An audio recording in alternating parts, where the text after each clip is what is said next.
નમસ્કાર વિદ્યાર્થી મિત્રો, હું સાગર કાછડિયા વેદ ડિજિટલ એજ્યુકેશનમાં આપ સર્વે વિદ્યાર્થી મિત્રોનું હાર્દિક સ્વાગત કરું છું. આજે આપણે વાત કરવા જઈ રહ્યા છીએ ધોરણ 9 વિષય વિજ્ઞાન ચેપ્ટર નંબર 1 આપણી આસપાસના દ્રવ્ય, જેમાં આજનો આપણો સવાલ છે કે બાષ્પીભવન એટલે શું? બાષ્પીભવન એટલે શું? તો બાષ્પીભવન એટલે કે શું સમજાવવાનું છે તમને કહી દઉં. બાષ્પીભવન એટલે પ્રવાહી અવસ્થામાંથી કઈ અવસ્થામાં રૂપાંતર થવું? વાયુ અવસ્થામાં. જો દ્રવ્યના કણો, આપણે ગુણધર્મો ભણેલા દ્રવ્યના ગુણધર્મો, જેમાં કીધું દ્રવ્યના કણો સતત ગતિશીલ હોય છે, જેઓ ક્યારે પણ અટકતા નથી. એટલે એક નિશ્ચિત તાપમાને દરેક ઘન હોય, પ્રવાહી હોય કે પછી વાયુ પદાર્થ હોય, એના કણોમાં જુદી જુદી માત્રામાં ગતિ ઉર્જા હોય છે. હવે આ ત્રણમાંથી સૌથી વધુ ગતિ ઉર્જા કોની પાસે? સૌથી વધુ ગતિ ઉર્જા ધરાવતું હોય તો એ વાયુ અવસ્થા ધરાવે છે.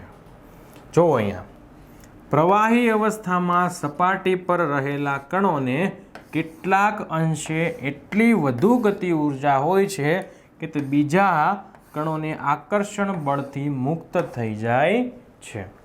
પ્રવાહી અવસ્થા છે તો પ્રવાહી અવસ્થામાં સપાટી પર રહેલા કણોમાં કેટલાક અંશે, ખાસ યાદ રાખજો, કેટલાક અંશે એટલી વધુ ગતિ ઉર્જા હોય. પ્રવાહી પાસે એટલી વધુ ગતિ ઉર્જા હોય કે તે બીજા કણોના આકર્ષણ બળથી મુક્ત થઈ જાય. એટલે બે કણો જે જોડાયેલા છે, આ બે કણો જોડાયેલા છે એ બીજા કોઈની આકર્ષણ, માની લો કે અહીંયા કોઈ કણ છે અને આ બે કણો જોડાયેલા છે, તો આના આકર્ષણથી આ બંને શું થાય છે? એકબીજાથી છૂટા પડે છે. ત્યારબાદ ઉત્કલન બિંદુથી ઓછા તાપમાને. ચલો, ઉત્કલન બિંદુ, આ ઉત્કલન બિંદુ શબ્દ કોની માટે વાપરવો પડે? કે જેમાં પ્રવાહી અવસ્થામાંથી વાયુ અવસ્થામાં રૂપાંતર થતું હોય તેના માટે. ઉત્કલન બિંદુથી ઓછા તાપમાને પ્રવાહીનું વાયુમાં રૂપાંતર થવાની પ્રક્રિયાને બાષ્પીભવન કહે છે. બાષ્પીભવન કોને કહેવાય? તો ઉત્કલન બિંદુથી ઓછા તાપમાને, ઉત્કલન બિંદુમાં શું થાય? પ્રવાહીનું બાષ્પમાં રૂપાંતર થવું. પણ એનાથી ઓછા તાપમાને પ્રવાહીનું વાયુમાં કે બાષ્પમાં રૂપાંતર થવાની ક્રિયાને કહેવાય બાષ્પીભવન. અહીંયા તમે જોઈ શકો છો, જ્યાં પાણી છે એનું શું થાય છે? બાષ્પમાં રૂપાંતર થાય છે ને ઉપર ચડે છે. સાહેબ, કેમ બાષ્પ ઉપર ચડે છે? તો એ વાતાવરણની હવા કરતાં કેવી હોય છે? બાષ્પ એ વાતાવરણની હવાથી હલકી હોય છે. કેવી હોય છે? હલકી હોય છે. એટલા માટે એ ઉપર ચડે છે, ઉપર ચડે છે. ત્યારબાદ પ્રવૃત્તિ છે. શેની છે? તો બાષ્પીભવન પર અસર કરતા પરિબળો સમજવાના છે. તો સૌ પ્રથમ મેં શું લીધું છે? એક ટેસ્ટ ટ્યુબમાં 5 ml પાણી. એક ટેસ્ટ ટ્યુબમાં 5 ml પાણી લઈ બારી પાસે અથવા તો પંખા નીચે રાખો. ચાલો ટેસ્ટ ટ્યુબ લઈએ.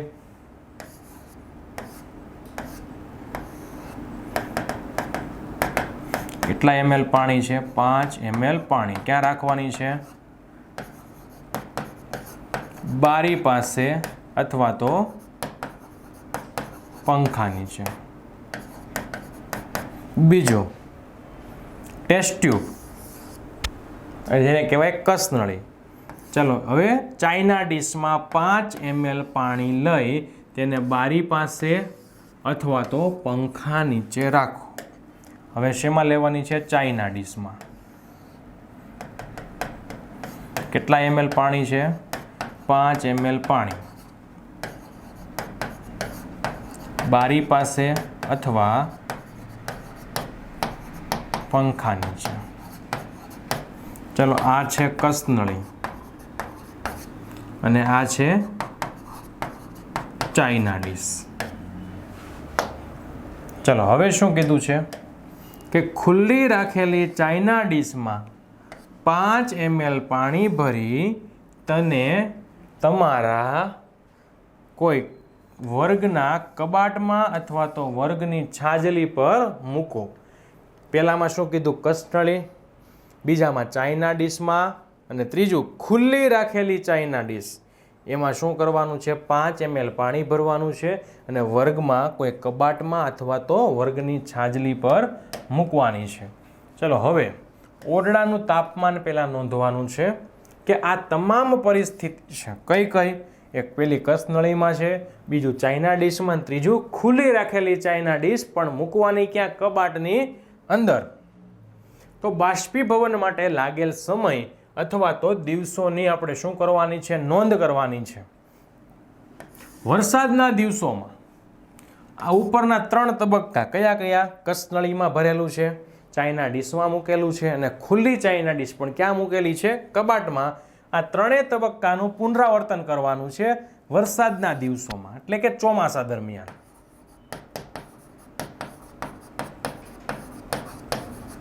તો નિર્ણય શું આવે? જો નિષ્કર્ષ શું આવશે કે બાષ્પીભવન પર તાપમાનની અસર, સંપર્ક સપાટીનું ક્ષેત્રફળ અને પવનની ઝડપ અસર કરે છે. એટલે કે ટૂંકમાં જો અહીંયા ક્ષેત્રફળ કેવું છે? ઓછું છે. અહીંયા ક્ષેત્રફળ વધારે છે. તો અહીંયા કસનળી છે, આ બાષ્પ વાટકી છે, તો ક્ષેત્રફળ વધી ગયું, તો પાણી છે એની બાષ્પમાં રૂપાંતર થવાની ઝડપી પ્રક્રિયા થઈ ગઈ. તો આ બંનેમાંથી ઝડપથી શેમાં બાષ્પીભવન થશે? તો ચાઇના ડીશમાં. શું કામ? ક્ષેત્રફળ વધુ છે. ક્ષેત્રફળ વધુ છે. ચલો હવે આ ખુલ્લામાં પડી છે અને બીજી ક્યાં પડી છે? કબાટમાં. આ છે ખુલ્લામાં અને બીજી છે કબાટમાં બાષ્પ વાટકી. તો આ બંનેમાંથી શેમાં વધારે ઝડપથી બાષ્પીભવન થશે? તો ખુલ્લામાં પડી છે તો હવાની ઝડપ કેવી હશે? અહીંયા જે પડી છે બાષ્પ વાટકી ચાઇના ડીશ, તેની ઉપર હવાનો ઝડપ કેવી છે? વધારે છે. કબાટમાં ઓછી છે. તો આ બંનેમાંથી શેમાં વધારે ઝડપથી બાષ્પીભવન થાય છે? તો ખુલ્લામાં પડેલી છે એમાં. તો ક્ષેત્રફળ પણ આધાર રાખે છે. ત્યારબાદ આ બંનેમાં પવનની ઝડપ પર પણ આધાર રાખે છે. અને બીજું હજી એક કીધું છે કે તાપમાન પણ અસર કરે છે. તાપમાન પણ અસર કરે છે. ચલો ત્યારબાદ બાષ્પીભવન ઉપર અસર કરતા પરિબળો. મિત્રો મોસ્ટ આઈએમપી સવાલ છે, તમને પરીક્ષામાં પૂછાય કે બાષ્પીભવન ઉપર અસર કરતા પરિબળો લખો અને સમજાવો. તો બાષ્પીભવન ઉપર અસર કરતા પરિબળો કયા કયા છે? તો નીચે મુજબના છે. જુઓ,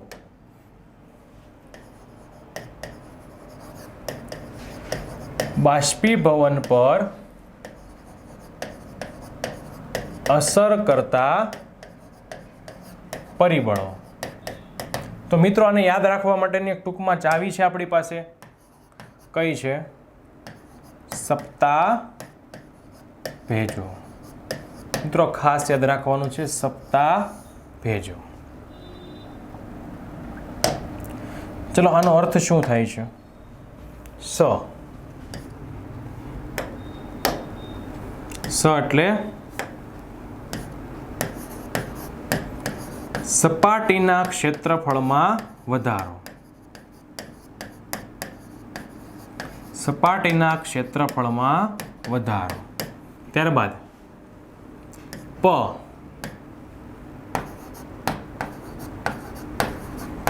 પવનની ઝડપમાં વધારો. તા એટલે તાપમાનમાં વધારો.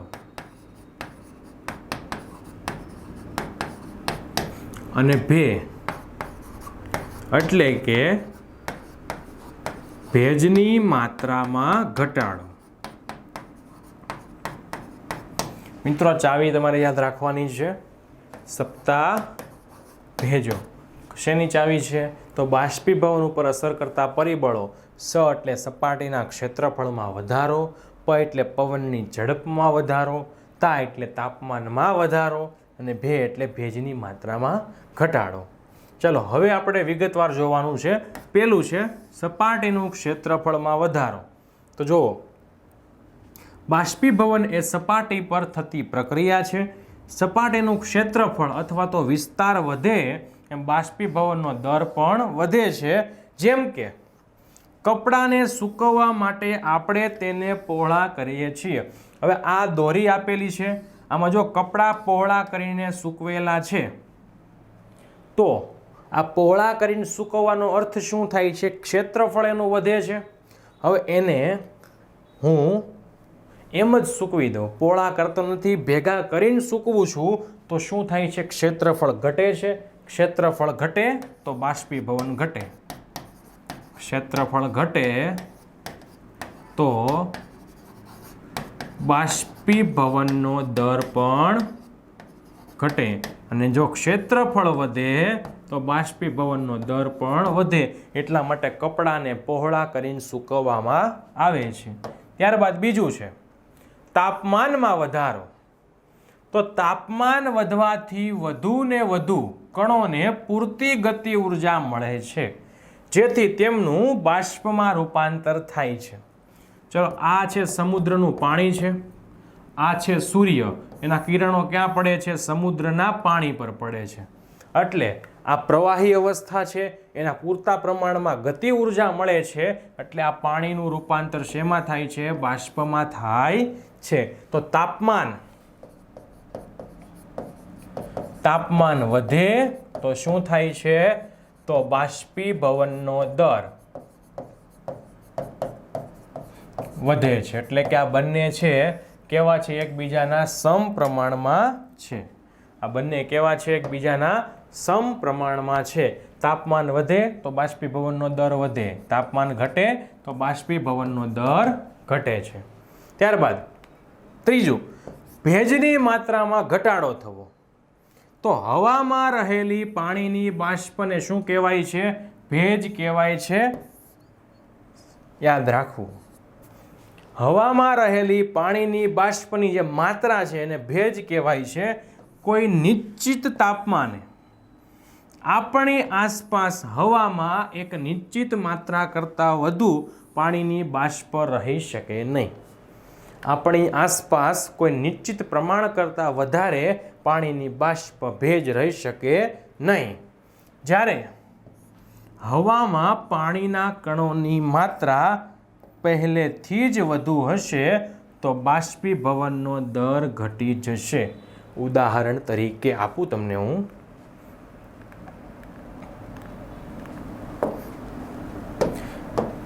ચલો ઉદાહરણ તમને હું આપું છું એક, કે આપણે શેની વાત કરી હતી? ભેજની માત્રાની. ભેજની માત્રામાં ઘટાડો. હવે હું આ એક રકાબી લઉં છું. હવે આ જે રકાબી છે હું એમાં પાણી ભરીને મૂકું છું. બીજી રકાબી લઉં છું.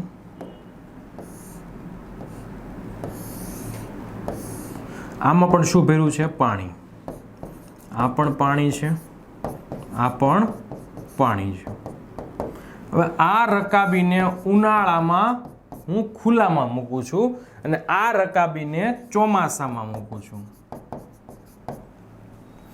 હવે ઉનાળામાં છે આપણી આસપાસનું વાતાવરણ કેવું હોય? સૂકું હોય, ભેજ ઓછો હોય. ચોમાસામાં આપણી આસપાસનું વાતાવરણ ભીનું હોય, એટલે વાતાવરણમાં ભેજ વધુ હોય છે. તો જો આ એક રકાબીમાં પાણી ઉનાળામાં મૂકું છું, બીજી રકાબીમાં પાણી હું ક્યારે મૂકું છું? ચોમાસામાં મૂકું છું.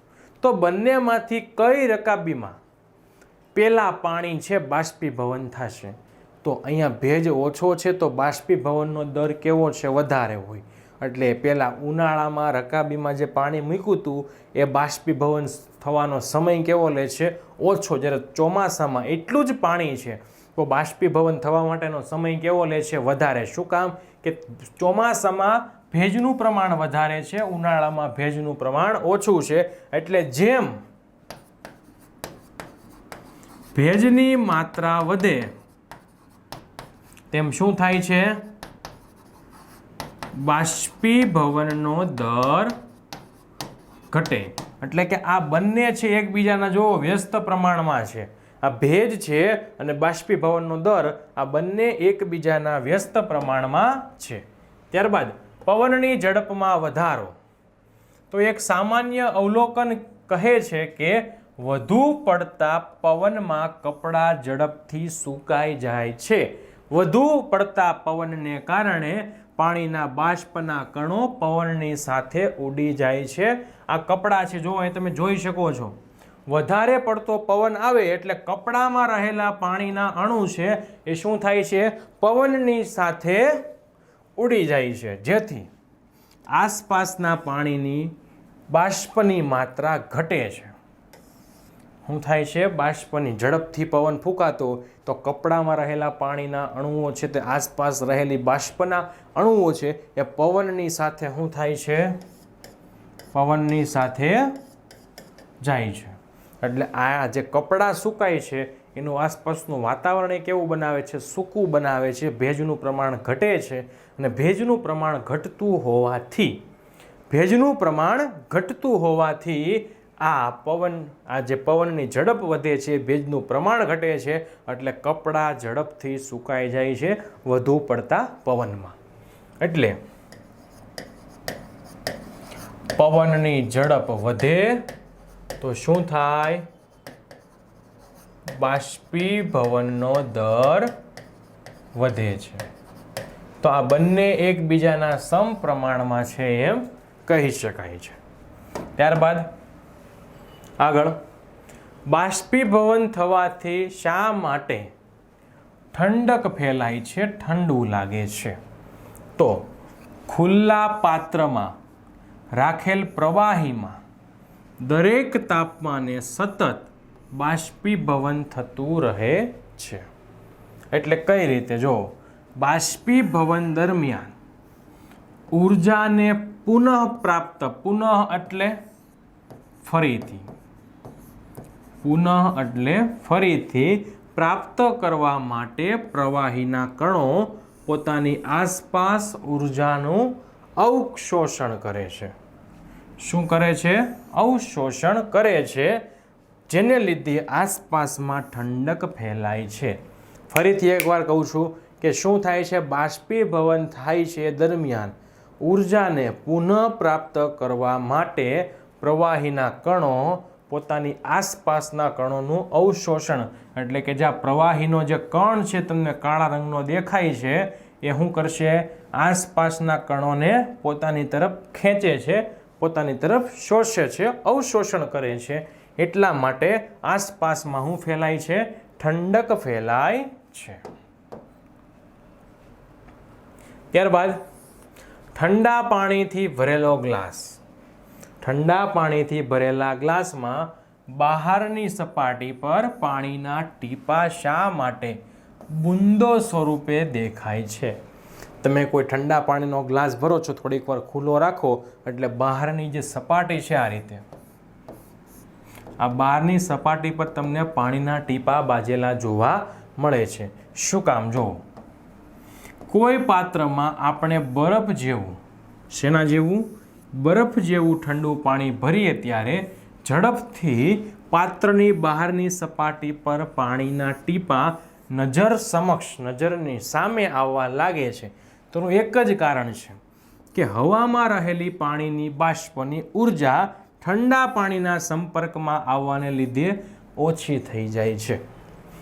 એટલે ચલો, આ ગ્લાસ છે, આ ગ્લાસમાં શું ભર્યું છે? પાણી ભર્યું છે. આ પાણી કેવું છે? ઠંડુ પાણી છે. હવે અહીંયા ફરતી બાજુ આસપાસ શું હશે? બાષ્પ હશે. હવે અંદર ઠંડુ પાણી ભર્યું છે એટલે આ કણો બધા ક્યાં આવશે? આ ગ્લાસની નજીક આવે છે. આ ગ્લાસની નજીક આવે છે. નજીક આવવાને કારણે શું થાય છે? એની સપાટીના સંપર્કમાં આવે છે. સપાટીના સંપર્કમાં આવે છે એના કારણે એની ઉર્જા ઓછી થઈ જાય છે અને તે પ્રવાહીમાં ફેરવાઈ જાય છે. આમાં કેવું પાણી ભર્યું? ગ્લાસમાં ઠંડુ. આજુબાજુ રહેલી જે વાતાવરણમાં છે એમાં શું થાય છે? આ ભેજ છે. આ ભેજ કોના સંપર્કમાં આવ્યું? આ ગ્લાસની સપાટી, એટલે ભેજ ઠંડુ પડ્યું. ભેજ પાણીની બાષ્પ ઠંડી પડે છે.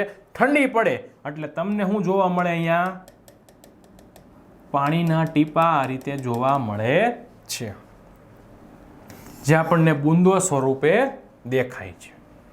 ત્યારબાદ ગરમ તેમજ સૂકા દિવસોમાં કુલર. કુલર એ શું છે? કુલર એટલે કે જે વાતાવરણને કેવું રાખવાનો પ્રયત્ન કરે છે? ઠંડુ રાખવાનો પ્રયત્ન કરે છે. એ વધુ ઠંડક આપે છે. શા માટે? કયા દિવસોમાં? ગરમ અને સૂકા દિવસોમાં. તો આ શેની રચના છે? આ છે કુલર. ખાસ કરીને આનો ઉપયોગ ક્યારે કરવામાં આવે છે? ઉનાળામાં. લગભગ ઘણા બધાના ઘરે જોવા મળે છે. ઉનાળામાં વાતાવરણ છે એ સૂકું હોય છે અને ભેજ વગરનું હોય છે, ત્યારે આ વાતાવરણને કેવો રાખવાનો પ્રયત્ન કરે છે? સૂકું વાતાવરણ છે એને ભેજવાળો રાખવાનો પ્રયત્ન કરે છે.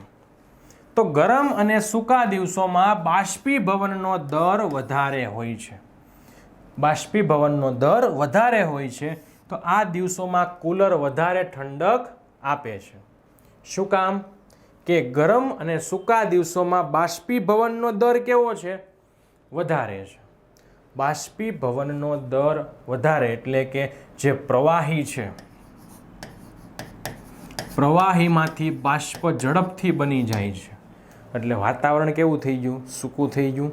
તો ત્યારે શું થાય છે? આ કુલરમાંથી જે હવા આવે છે, આ કેવી આવે છે? ભેજવાળી આવે છે. અને આથી આપણને આ ઉનાળાના દિવસોમાં કેવું લાગે છે? આજુબાજુના વાતાવરણમાં ભેજનું પ્રમાણ વધારે છે, એટલે આપણને શું લાગે છે? ઠંડકનો અનુભવ થાય છે. ત્યારબાદ ઉનાળામાં માટલો અથવા તો ઘડો, જેને આપણે ઘરે કહીએ છીએ ગોળો, નું પાણી શા માટે ઠંડુ લાગે છે? ઉનાળામાં. જો આ માટલું છે, આ માટલું શેમાંથી બન્યું છે? માટીમાંથી. હવે માટીના કણો વચ્ચે અતિ સૂક્ષ્મ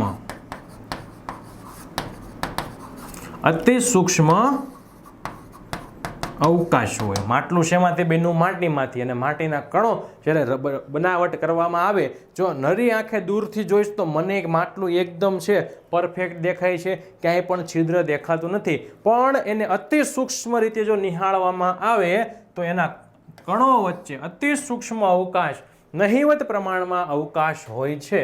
આથી શું થાય છે? કે માટલાની સપાટી પરથી પાણીનું સતત બાષ્પીભવન થાય છે. એટલે કે માટલાની અંદર પાણી ભરેલું છે એ ક્યાં આવશે? આ ફરતી સપાટીની બાજુએ આવશે. અને બાજુએ આવે છે એટલે આ પાણીનું રૂપાંતર, આ પ્રવાહીનું રૂપાંતર શેમાં થાય છે? બાષ્પમાં થતું રહે છે. આથી ઉનાળામાં ઘડાનું પાણી, માટલાનું પાણી આપણને કેવું લાગે છે? ઠંડુ લાગે છે. શું કામ? આ માટલાની સપાટીમાં પાણીના જે ટીપા હોય છે, બૂંદો હોય છે, એનું શું થાય છે? પાણીની બાષ્પમાં રૂપાંતર થાય, બાષ્પીભવન થાય છે. એટલા માટે આ માટલાનું પાણી આપણને કેવું લાગે? ઠંડુ લાગે છે. ત્યારબાદ આગળનો પ્રશ્ન છે એસિટોન. એસિટોન, પેટ્રોલ, અત્તર ને સ્પિરિટ. ચલો, એસિટોનનો ઉપયોગ ક્યાં થાય? તો મોટા ભાગે છે બહેનો કરતા હોય છે નેલ રિમૂવર માટે.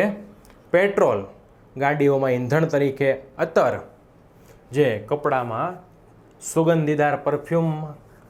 સ્પિરિટ, સ્પિરિટનો ઉપયોગ પણ છે એ જે પેલો દીવો આવે છે, દીવાના ઈંધણ તરીકે કરવામાં આવે છે. આને હથેળી પર મૂકવાથી હથેળી ઠંડકનો અનુભવ કરે છે. શું કામ? તો જો આ એસિટોન, પેટ્રોલ, અત્તર, સ્પિરિટ એ બાષ્પશીલ છે. કેવા છે? બાષ્પશીલ. એટલે કે જેવો હથેળીની અંદર મૂકું છું, હથેળી ઉપર મૂકું છું, એટલે હથેળી કે તેની આસપાસમાંથી ઉર્જાને શું કરે છે? ગ્રહણ કરે છે. ગ્રહણ કરવું એટલે ઉર્જાને મેળવવી. ઉર્જાને મેળવવું કરી એટલે કે ઉર્જાને મેળવીને પોતે શું થઈ જાય છે? બાષ્પીભવન. હથેળી ઉપર પેટ્રોલ મૂકું તો શું થાય, હથેળીની અને મારી આજુબાજુની ઉર્જાને મેળવીને પેટ્રોલ વાતાવરણમાં બાષ્પીભવન પામે છે. એટલે મને શું લાગે છે, ઠંડકનો અનુભવ થાય છે. કોના કારણે? એ બાષ્પીભવન થાય છે એટલા માટે મને ઠંડકનો અનુભવ થાય છે. એથી જો કીધું ને કે હથેળીના ભાગમાં ઠંડકનો અનુભવ થાય છે.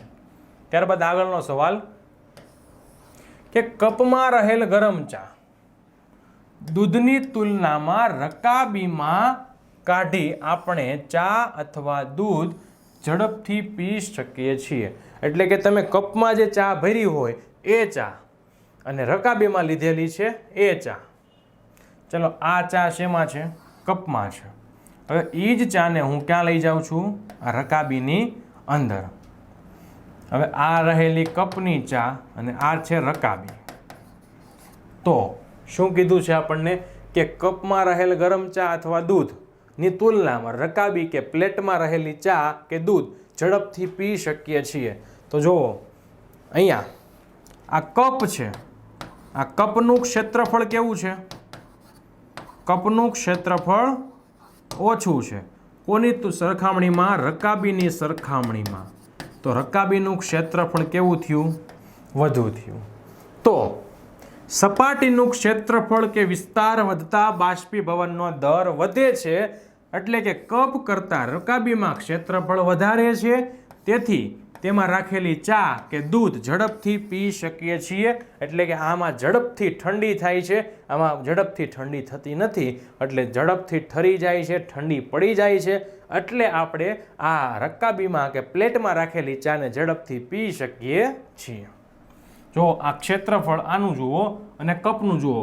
આ બંનેમાંથી આ કપનું ક્ષેત્રફળ છે, આ જે લાલ લીટી કરેલી છે તે, અને આ છે રકાબીનું. તો બંનેમાંથી કોનું વધારે? રકાબીનું છે. તો એટલા માટે આપણે ઝડપથી ઠંડી પડી જાય છે, એટલા માટે પ્લેટમાં ચા વધારે પીવી અનુકૂળ છે.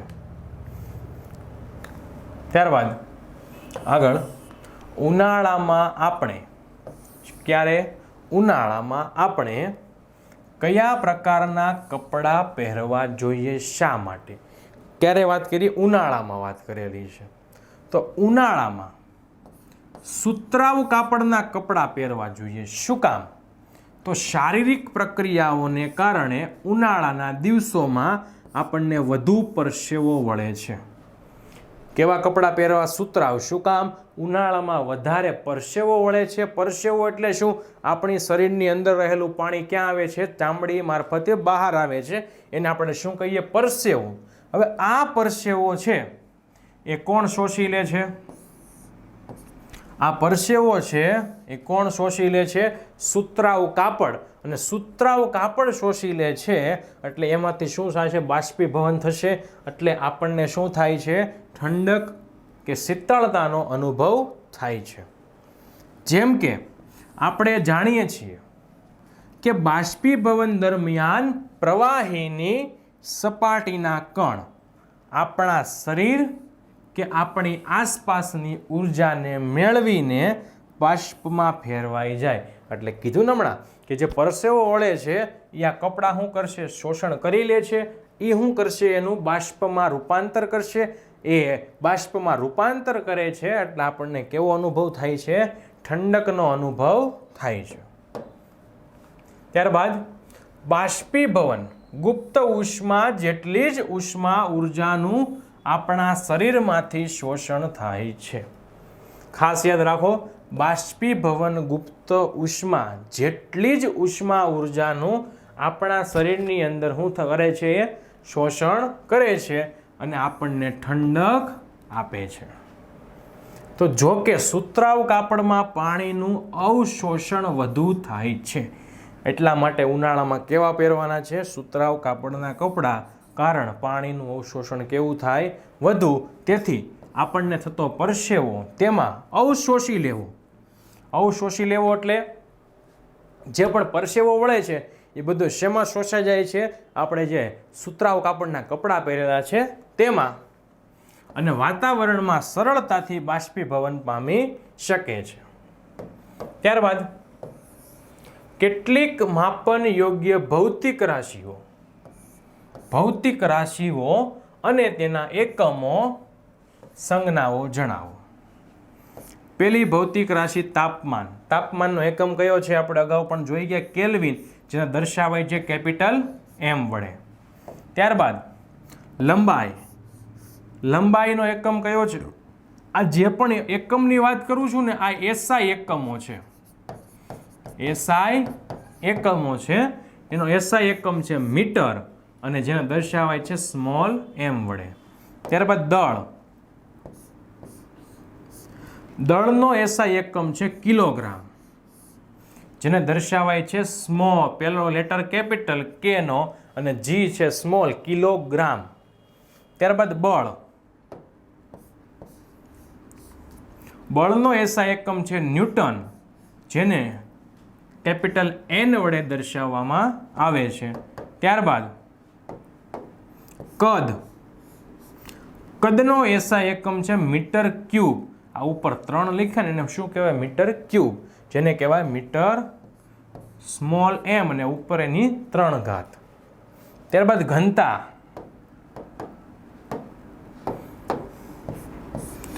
ઘનતા એનો SI એકમ છે કિલોગ્રામ પ્રતિ મીટર ક્યુબ, જેને દર્શાવાય છે કેપિટલ K અને સ્મોલ g, કિલોગ્રામ પર મીટર ક્યુબ. આ ઉપરાંત દબાણ. દબાણનો SI એકમ છે પાસ્કલ અને જેને દર્શાવાય છે કેપિટલ P અને સ્મોલ a, PA. કોઈએ આ રીતે લખવાનું નથી, હંમેશા કઈ રીતે લખવાનું? Capital P small l, a, capital P small a. તો આ ભૌતિક રાશિઓ છે, આ એના એકમો છે અને આ છે એની સંજ્ઞાઓ. આ કોષ્ટક વિદ્યાર્થી મિત્રો તમારે ખાસ યાદ રાખવાનું છે, કારણ કે ધોરણ 9માં તો ઉપયોગી છે, પણ જેમ તમે આગળના ધોરણમાં જશો 10માં, 11, 12માં, એમાં પણ તમને ઉપયોગી છે. તો આ વિડીયોમાં આપણે અહીંયા સુધી રાખીએ. ફરીથી મળીશું નવા વિડીયો સાથે. અસ્તુ. જય હિન્દ, જય ભારત.